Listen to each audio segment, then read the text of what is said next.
And soon we're going to have Justin Lawman joining us and talking to us about what's going on around the world. But before we do so, let's review the answer to the quiz question. Producer Shell, what is the one thing that the Bible tells men not to wear because that is considered an abomination in the sight of the Lord? What is it? Women's clothing and vice versa. Women are clothing, to wear. and of course, and vice versa. Man, I should have just put my answer down and stuck to What was it. your answer? Well, I remember saying out loud last time, I remember saying, well, maybe it was a dress, maybe it was this, but... Oh, okay, yeah, women's clothing. Yeah, that's true. Very good. I'd like to call in Justin Lawman. Justin, we've been missing you. I think that a few things have happened since we spoke to you a fortnight ago. How are you doing, my brother? Mate, I'm going well, but 24 hours is like a month now. That's right. What goes 24 on in hours the news is like a cycle? month. And we were missing you here because producer Shell has a gift suggestion for us to give to you. Would you like to have a Victory 4547 perfume? Have you heard about these ones? I need more perfume for sure. Oh, yes, there you go. We spoke a little bit about it last week. I thought Justin's going to like that story.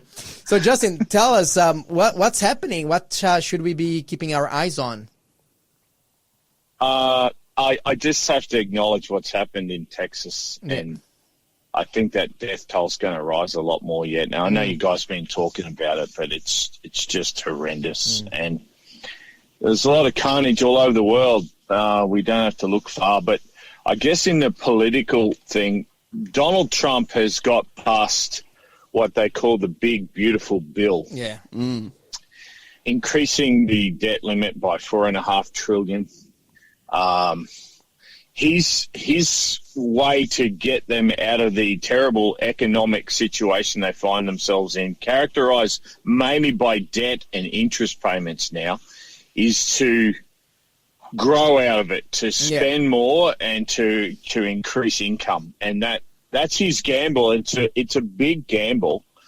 At the same time, while Donald's got that through, 4th of July, all of those things lining up, right now, there's a meeting of the BRICS nations. You know about these guys, don't you, Joseph? I do, of course. Brazil is one of the founders of the BRICS. I started with Brazil, Russia, India, China. It was originally it was just BRIC, and then South Africa joined in. They call it BRICS. But now there's a flood of countries that have come in the floods. Yep, and they are meeting as we speak. There's a bit of controversy because the Chinese leader Xi has not actually turned up when he was supposed to. There's people speculating that he might be in some political trouble himself with things going on in China, but we have no idea whether that's true or not. But what we do know is they are trying to set up an alternative currency to trade in, other than the reserve currency of the world being the United States currency. Why this is such a big deal, and this is going to take them some time, and they've been at it for a while. America can raise the debt it does because it is the currency that everyone trades in, and they can just keep rolling on doing that. If these nations are able to form a real trading bloc and not deal with US currency, and really establish a workable alternative, that puts great duress on the United States and their ability to continue in the economic way they have. So India is the interesting one in that mix because they've kind of got a foot in both camps there. And Modi, the Prime Minister of India, is very close to Trump. So to have him in this group, Trump has already said that if you do go with this BRICS thing, we're going to put 100% tariffs on you and da-da-da. But this is the thing. He said that before he started with his tariff crusade. So now that he has gone through and, countries kind of survived it, like, does it hold still the same weight as before? Well, this is the big gamble, mate. And this is of tremendous significance to the world and the power struggle that's going on. the wars that have broken out in recent times in Ukraine and Russia, it's become a drone-a-thon at the moment. The Moscow airport shut down as we speak. The drone attacks that are happening right across Russia, in the Black Sea port, in all sorts of places that the Ukrainians, with their European and American allies, are able to really cause havoc. They've sunk a massive ship that carries fertilizer, a Russian ship today. The Houthis in the Red Sea it looks like they've sunk another ship there under the Iranian proxy. So all of these things that we hope and are finished and done just seem to be going on and going on. Big things going on with war and conflict, and Russia and Ukraine, despite Trump's claims of a 24-hour period to shut it down. It goes on, and in some sense it's getting worse. It's not getting better.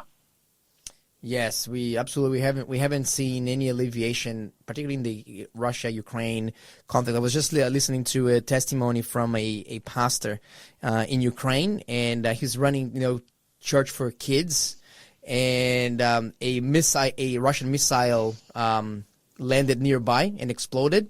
So the kids and the pastor, they ran to the basement. They were, they were waiting to see. Gladly nobody got injured in that attack. However, the following day, guess what happened? Even more kids showed up to church.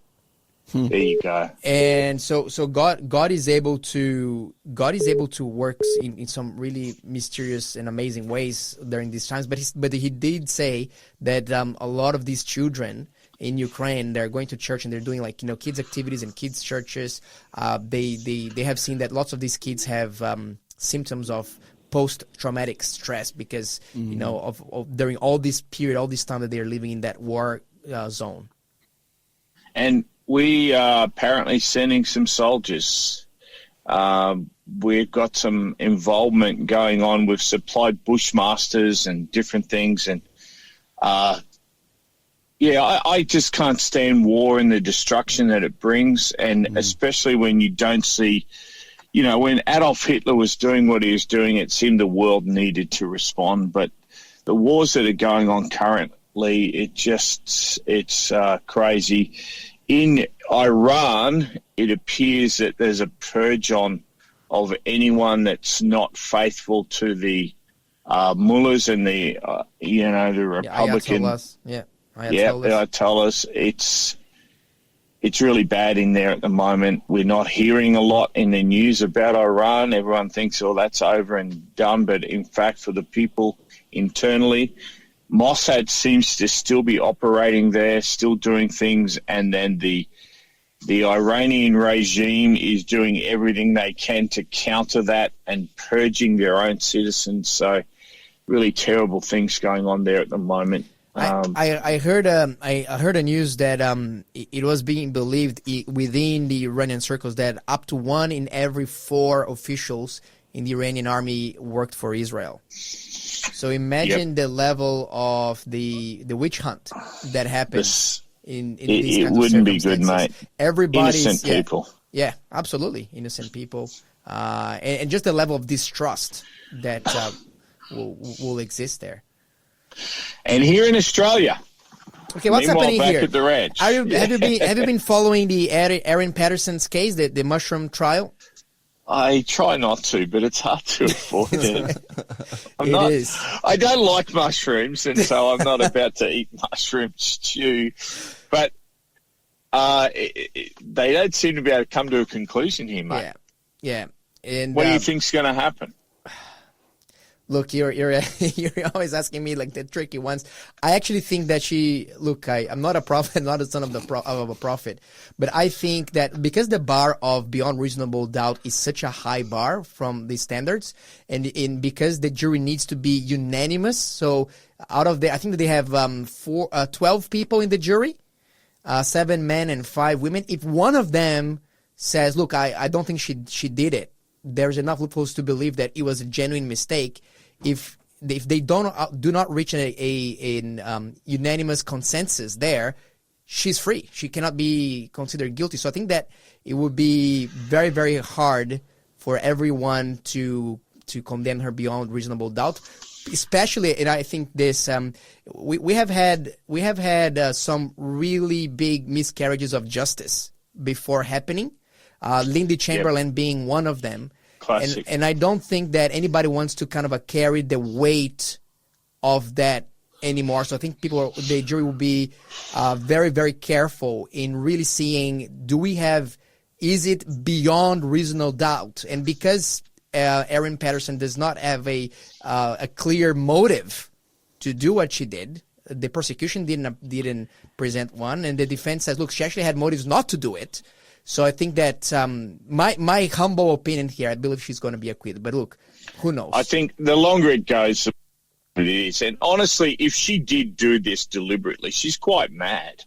Like, she's not in a stable mental state at all that someone would do that maliciously like that for, as you say, without any real good reason. There's a lot of things going on there, but Victoria in general is just being struck by a crime wave. What's going on with the Jewish community on Sabbath, on Friday night? A synagogue was firebombed and attacked. It's causing angst all around the world that the conflict within the Middle East and the Palestinian situation seems to be come to Australia as well. And this is a very bad development for our own country internally, and the Jewish population, particularly in Victoria, it seems to be centralised. So Victoria's got a lot of stuff going on. Look, what's going on down there, man? I don't know. Look, Lawson is there. Isn't he in Victoria? Yeah, Lawson must have gone down there. I'm wondering if that has something to do with it. But he went down last week, so I think that's probably. He's coming back, and we're going to interrogate Everyone take a him. deep breath. It's going to stop soon. Lawson's coming up today. So yeah, no, look, but it's true. Actually, that attracted even the attention of the Israeli Prime Minister, Benjamin Netanyahu. He made a remark urging Prime Minister Albanese to do something about it. These anti-Semitic attacks that, particularly this latest one. But they locked someone up, didn't they? They got someone in custody. They got a footage of the guy's face, and I think they've already grabbed him. But it's not like the first time. It's a perpetual thing that's going on, and they're coming up to an election. This horrendous child abuse case that they've found these images, these video recordings of these perpetrators. The worst that you'd ever hear of in your life. It's just horrendous. It's appalling. It's shocking, mate. It's unspeakable, really. And the Victorian government's got paying at $26 million a day in interest. Could be $29 million now a day in interest on the debt levels they have in their state. Wow. So wow. They've got some problems coming down the line here, and we're going to see what happens in their state election, but it wouldn't be looking good for the current government. Yes, and look, when I think about these things, and look, we are in a Christian radio here, Justin, but like when you look at these things, I can't just blame human wickedness alone for all these things we're seeing, like, anti-Semitic attacks and these child care crises, these terrible perpetrators. Yeah, there's got to be something spiritual as well in that background. 100%. Utterly demonic, mate. What's going on with those little kids? Just demonic. Yeah. And I was with a parent at church on the weekend, and we were discussing it in our Bible study time, and it just gets you. That evil and that level of evil starts to rub off on you and make you react in really ways that aren't good either. Yeah. And I just think all of us need to just keep our focus on God and His goodness and not get caught up in all this evil and wickedness that's going on around us, because it rubs off on you. Absolutely. And it really has an impact on you, I tell you. Absolutely. Look, I think that's a really great advice. And look, Jesus said that the love of many will grow cold towards the end. I think we are seeing that very, very clearly. It's very prophetic. But as you said, we cannot allow that to take the worst out of us. On the contrary, we are to get even closer to Jesus and ask Him to help us and to really get inspired by his presence.